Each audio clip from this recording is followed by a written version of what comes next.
ഛത്തീസ്ഗഡിൽ സുരക്ഷാ സേനയും മാവോയിസ്റ്റുകളും തമ്മിൽ ഏറ്റുമുട്ടൽ തുടരുകയാണ് എന്നതാണ്. 3 മാവോയിസ്റ്റുകളെ വധിച്ചു.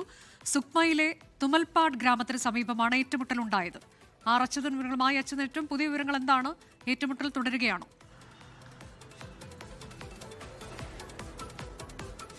അനുജ, 3 മാവോയിസ്റ്റുകളെ വധിച്ചു എന്ന വിവരമാണ് സുരക്ഷാ സേന ഇതുമായി ബന്ധപ്പെട്ട് പങ്കുവയ്ക്കുന്നത്. ഛത്തീസ്ഗഡിലെ സുക്മയിലെ തുമൽപാട് ഗ്രാമത്തിന് സമീപമാണ് സുരക്ഷാ സേനയും മാവോയിസ്റ്റുകളും തമ്മിലുള്ള ഒരു ഏറ്റുമുട്ടൽ തുടരുന്നത്. അതിൽ 3 മാവോയിസ്റ്റുകളെ വധിച്ചു. ഈ മാവോയിസ്റ്റുകളെ സംബന്ധിച്ച് പുറത്തു വന്നിരിക്കുന്ന ഒരു വിവരം എന്നത്, ഈ 3 പേരും തലയ്ക്ക് 5 ലക്ഷം രൂപ പാരിതോഷികം പ്രഖ്യാപിച്ചിരുന്ന മാവോയിസ്റ്റുകളായിരുന്നു. ആ മാവോയിസ്റ്റുകളെയാണ് ഇപ്പോൾ വധിച്ചിരിക്കുന്നത് എന്ന കാര്യമാണ് ഇപ്പോൾ സുരക്ഷാ സേന അറിയിക്കുന്നത്. കഴിഞ്ഞ കുറച്ച് കാലങ്ങളായി തന്നെ ഈ മാവോയിസ്റ്റ് വിരുദ്ധ നടപടി ഛത്തീസ്ഗഡിൽ അതിതീവ്രമായി തന്നെ മുന്നോട്ട് പോകുന്നുണ്ട്. എന്തായാലും അതിൻ്റെ ഭാഗമായാണ് ഇന്ന് ഒരു തെരച്ചിൽ ഈ ഒരു മേഖല കേന്ദ്രീകരിച്ച് നടന്നത്. അതോടൊടുവിൽ ഒരു ഏറ്റുമുട്ടലിലേക്ക് എത്തുകയായിരുന്നു അനുജ.